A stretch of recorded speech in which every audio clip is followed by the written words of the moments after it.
சமீப காலமாக தமிழகத்திலே கஞ்சா போதைப் பொருள் நடமாட்டம் அதிகரித்துக் கொண்டே இருக்கிறது. கஞ்சா போதையிலே இருக்கக்கூடிய ஆசாமிகள் கொலை, கொள்ளை, வழிப்பறி உள்ளிட்ட கொடூர செயல்களிலே ஈடுபடுகிறார்கள். சட்டம் ஒழுங்கு மிகவும் மோசமாக இருக்கிறது. இப்ப தேர்தல் கமிஷன் தான் அதிக அதிகாரம் பெற்றதாக இருக்கிறார்கள். நேரடியாக இப்ப அரசு இது மாதிரியான விஷயங்கள்ல நடவடிக்கை எடுப்பதற்கு தேர்தல் கமிஷன் தடையா இருக்காது. தேர்தல் நடத்தை விதிமுறைகளை காட்டி எங்களை பயிற்சி வகுப்பு நடத்தக்கூடாது அப்படின்னு சொல்றாங்க. ஆனா இந்த கஞ்சா போதைப் பொருள் இதற்கு எதிரான நடவடிக்கைகள் தமிழக முதலமைச்சர் இது விஷயத்திலே தீவிர கவனம் செலுத்தி இது எப்படின்னா கள்ளச்சாராய சாவு நிகழ்ந்த உடனேயே ஒரே நாள்ல மிகப்பெரிய ரெய்டு நடத்தி 27,000 சாராய ஊழல்கள் அளிக்கப்பட்டது, கள்ளச்சாராயம் காய்ச்சியவர்கள் கைது செய்யப்பட்டார்கள்னு இந்த சுடுகாட்டு வைராகியம், அதே மாதிரி பிரசவ வைராகியம் மாதிரி அந்த நேரத்துல மட்டும் நடவடிக்கை எடுக்கிறது, அதுக்கப்புறம் அப்படியே விட்டுறது அப்படிங்கிற மாதிரி இருக்கு. இது ரொம்ப தவறு. இளைஞர்களுடைய எதிர்காலத்தை அழித்து வருகிறது கஞ்சா போதை கலாச்சாரம். இதற்கு எதிரான கடும் நடவடிக்கைகளை மேற்கொள்ள வேண்டும் என்கிற வேண்டுகோளை முன்வைக்கின்றோம். தமிழகத்திலே திராவிட முன்னேற்ற கழகம், கம்யூனிஸ்டுகள், விடுதலை சிறுத்தை போன்ற அமைப்புகள் தொடர்ந்து இந்துக்களுக்கு எதிரான வெறுப்பு பிரச்சாரத்தை, பாரதிய ஜனதா கட்சிக்கு எதிரான, நரேந்திர மோடிக்கு எதிரான தனிப்பட்ட வகையிலே வெறுப்பு பிரச்சாரத்தை கட்டமைத்து வருகிறார்கள். அவர்களுடைய ஊடகங்கள் மூலமாக இந்த வெறுப்பு பிரச்சாரத்தை நாங்கள் ஜனநாயக ரீதியாகத்தான் சந்தித்து இதை நாங்கள் முறியடிப்போம். சமீபத்தில் யூடியூபர் சவுக்கு சங்கர் கைது செய்யப்பட்டிருக்கிறார். அவருடைய கருத்து நியாயமானதா இல்லையா, அதுலலாம் எங்களுக்கு நிறைய மாறுபாடு இருக்கு. ஆனா அவர் மேல கஞ்சா வழக்கு போட்டு அவருக்கு கை உடஞ்சிருக்கு. அந்த காலத்துல எடப்பாடி ஆட்சியில பாத்ரூம்ல வலிக்கு விடுவாங்க. யார் வலிக்கு விடுவாங்க அப்படின்னா, ரவுடித்தனம் பண்றவன், சாராயம் விற்கிறவன், பெண்களுக்கு எதிரான வன்முறையில் ஈடுபடுறவன், அவங்க தான் பாத்ரூம்ல வலிக்கு விடுவாங்க. திமுக அரசுக்கு எதிரான ஒரு கருத்தை தெரிவித்து விட்டார் அப்படிங்கிறதுக்காக பல வழக்குகளை போட்டு இப்ப அவருக்கு சிறைச்சாலையிலேயே அவருடைய அந்த கையை உடைத்தது, இதெல்லாம் மக்கள் பார்த்துக்கிட்டே இருக்கிறாங்க, நாங்களும் பார்த்துக்கிட்டே இருக்கோம். இதெல்லாம் காலம் மாறும். இந்த நேரத்துல நாங்க எங்களுக்கு விரோதமா வெறுப்பா பல பிரச்சாரங்களை சவுக்கு சங்கர் செஞ்சிருந்தாலும், எங்க சித்தாந்தத்துக்கு எதிரானவராக அவர் இருந்தாலும், நாளைக்கு இந்த நிலைமை யாருக்கு வேணா வரலாம்ல.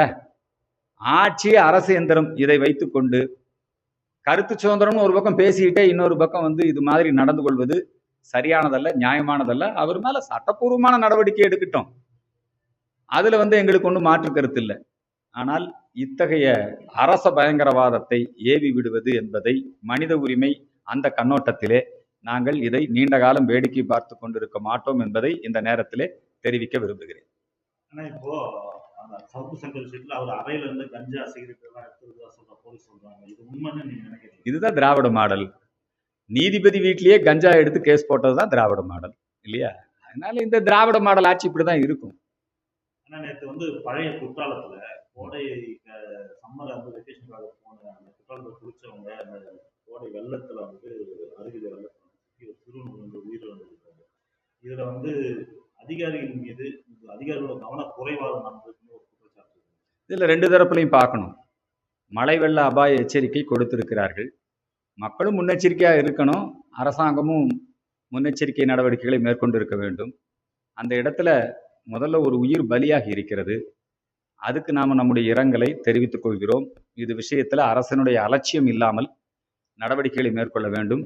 பலியான அந்த குடும்பத்திற்கு உரிய நிவாரணம் வழங்கிட வேண்டும் என்கிற கோரிக்கையை முன்வைக்கின்றேன். இப்போ ஸ்டாலின் பாஜகவோட கனவு பாரதிய ஜனதா கட்சி கனவு பலித்த காரணத்தினாலதான் அரசியல் சாசன பிரிவு 370 ரத்து செய்யப்பட்டிருக்கிறது, ராமர் கோயில் கட்டப்பட்டிருக்கிறது, நாடு முழுக்க எல்லா மாநிலங்கள்லயும் ஆட்சியில் இருக்கோம். அவர் சொல்றது தமிழ்நாட்டில் பிஜேபி கனவு பலிக்காது அப்படின்னு சொல்றாரு. ஏற்கனவே 4 எம்எல்ஏக்கள் இருக்காங்க பிஜேபிக்கு.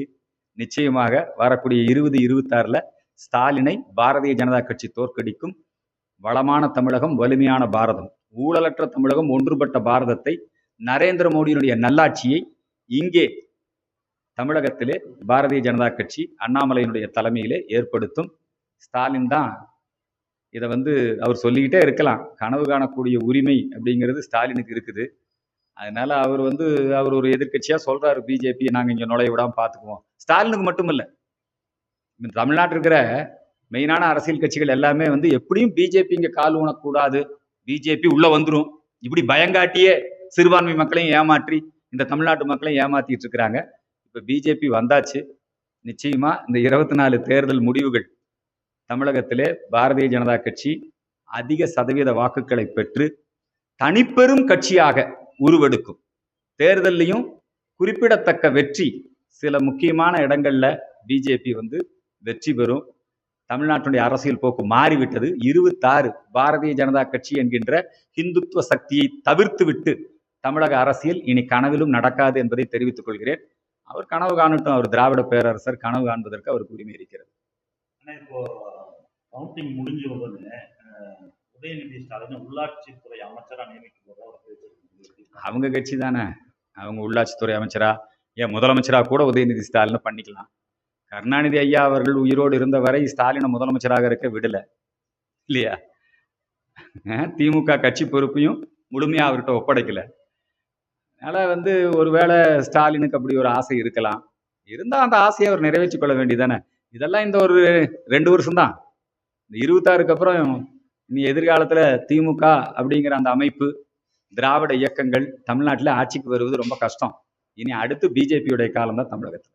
இப்போ பாஜக கண்ட்ரோல் இருக்கிற இடி வந்து செந்தில் பாலாஜி எந்த ஒரு நடவடிக்கை எடுக்கல. அவங்க மேலும் மேலும் சிறையில் அடைப்பதற்கான வழிகளை மட்டுமே பார்த்துட்டு இருக்காங்க. இப்ப எந்த வழக்குல இப்ப செந்தில் பாலாஜி உள்ள இருக்கிறாரு? செந்தில் பாலாஜி உள்ள இருக்கிறது அதிமுக ஆளுங்கட்சியா இருந்தபோது, திமுக எதிர்கட்சியா இருந்தபோது, அப்ப திமுக சொன்ன குற்றச்சாட்டு, அவங்க கொடுத்த வழக்கு, ஜனங்களுக்கு வேலை வாய்ப்பு கொடுக்குறேன் அப்படின்னு சொல்லி போக்குவரத்து கழகத்துல பல பேர்த்துக்கிட்ட பணத்தை வாங்கி அவர் ஏமாத்தி, அந்த வழக்கில் தான் இப்ப அவர் வந்து தண்டனை விசாரணை உள்ள இருக்கிறாரு. இது பிஜேபி போட்ட வழக்கா? ஸ்டாலினும் கனிமொழியும் பலமுறை கரூரிலேயே சென்று செந்தில் பாலாஜிக்கு சான்றிதழ் கொடுத்துருக்குறாங்க. இப்போ இவங்க கட்சிக்கு அவர் வந்துட்டதுனால அவரை எப்படியாவது வெளியே கொண்டு வரணும். இதுக்கு பிஜேபியோட ரோல் என்ன இருக்கு? சட்டம் தன்னுடைய கடமையை செய்கிறது. செந்தில் பாலாஜி உள்ள இருக்க வேண்டியவர் தான். இவங்க உள்ளேயே அவரை மந்திரியா வச்சு பாதுகாத்துக்கிட்டு இருக்கிறாங்க. தமிழக அரசு எந்திரத்தை செந்தில் பாலாஜிக்கு சட்டவிரோதமாக அவர்கள் பயன்படுத்துகிறார்கள். சட்டம் ஒழுங்கு படு மோசமாக இருக்கிறது. சட்டம் ஒழுங்கு அப்படிங்கிறதுனாலே நீங்க வந்து போதைப் பொருள் நடமாட்டம், பெண்களுக்கு பாதுகாப்பற்ற தன்மை, ரொம்ப தைரியமா எல்லா இடத்துலையும் அருவாளை தூக்கிட்டு சுத்துறாங்க, வெட்டுறாங்க. படுகொலை சம்பவங்கள் நடந்தேறிக்கொண்டே இருக்கிறது. சட்டம் ஒழுங்கு கட்டுப்பாட்டில் இல்லை. காவல்துறைக்கு பெரிய மரியாதை இல்லை. அதனால இங்க வந்து ரவுடிகளுடைய ராஜ்யம் தான் நடந்துகிட்டு இருக்கு. அது வந்து முதலமைச்சர் வந்து காவல்துறையை தன்னுடைய கையில வச்சிருக்கிறாரு. அவர் வந்து தன்னுடைய கட்சிக்காரங்களுக்கு மட்டும்தான் காவல்துறை, அல்லது விடுதலை சிறுத்தை கட்சிக்கு மட்டும்தான் காவல்துறை. இவங்களுடைய ஏவல் துறையாகத்தானே காவல்துறை இருக்கு. அப்ப எப்படி தமிழ்நாட்டில் சட்டம் ஒழுங்கு காப்பாற்ற முடியும்? ரொம்ப தவறு.